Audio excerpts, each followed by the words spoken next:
Hello guys, my name is Bailey. I am part of the Talos Tech team, and today I'm going to be showing you how to put on the front cover to the T50 aircraft. So first, it's actually pretty simple. These actually just clip right into here. You can hear it'll snap in.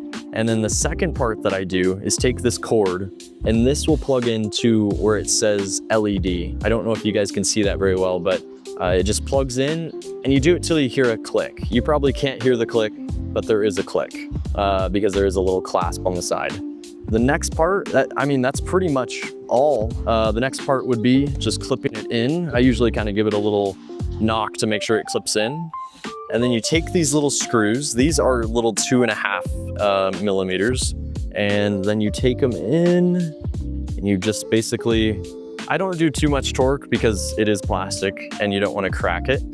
Okay, and then you take the other screw, and sometimes these don't align perfectly, so sometimes I'll have to take my thumb, hopefully you guys can see that, but I'll take my thumb and kind of push it down till I see that it aligns, and then it'll go in, and yeah, that's pretty much how you put on the front cover on a DJI T50. Thank you guys.